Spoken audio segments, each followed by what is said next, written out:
নায়ক মুন্না ভাইকে তার প্রেজেন্টেশনের জন্য 10-এ এবং তার অ্যাক্টিংয়ের জন্য আমি 6 দিব। অভিনয়ের স্কেল অনুযায়ী যদি বলা হয় আমি 7 দিব। নতুন হিসাবে যতটুকু সে করেছে মানে জবাব নাই। আমি 10-এ 4 দিব তাকে।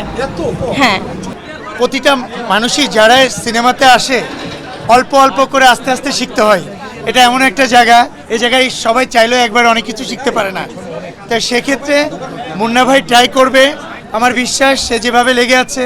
আর তারপরে এখন বাংলাদেশ চলচ্চিত্রের যে অবস্থা, এত বড় বাজেটের চলচ্চিত্র একজন মানুষ করছে, তাকে অবভিয়াসলি আমাদেরকে থ্যাংক ইউ জানানো উচিত। বিগ সেট ছিল, অ্যারেঞ্জমেন্ট।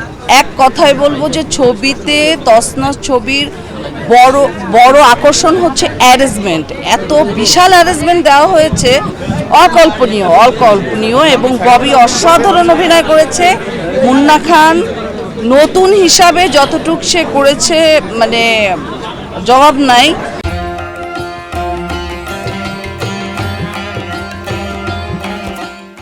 আর মিশা ভাইয়ের কথা তো কি বলবো।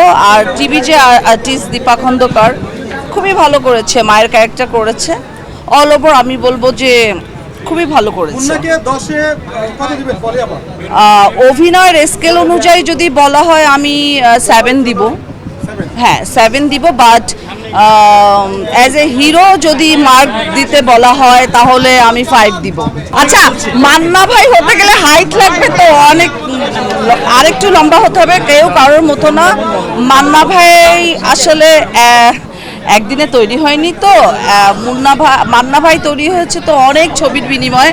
মুন্না তো একটা দুইটা ছবি একটু সময় দেন মান্না হওয়ার জন্য। আমি ওকে বলতে পারি যে ওর যে গেট আপ যেটা দেখেছি আমি, একটু তামিল হিরোদের মতো লেগেছে। একটু তামিল যে ড্রেস আপ গেট আপ মেকআপটা ও ফলো করেছে, কিছুটা সে পেরেছে ফুটিয়ে তুলতে।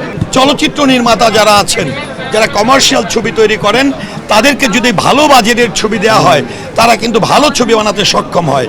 আর মুন্না খানের একটি বিষয় যেটি আমি বলবো যে মুন্না খানের ঈদে এই ছবিটি মুক্তি পেয়েছে এবং এই ঈদের পরে কিন্তু মুন্না খান আমাদের বাংলাদেশ চলচ্চিত্র শিল্পী সমিতির এই তছনছের মধ্য দিয়ে কিন্তু সে শিল্পী সমিতির সদস্য হয়েছে।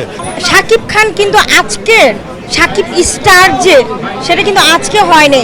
অনেক ছবির অনেক সময়ের বিনিময়ে আজকে শাকিব খান কিন্তু সুপারস্টার শাকিব খান হয়েছে। তো মুন্না খান নতুন হিসেবে ভালো করেছে, তবে তাকে আরও বেশি পরিশ্রম করতে হবে। আমি 10-এ 4 দিব তাকে। হ্যাঁ, 10-এ 4 দিব।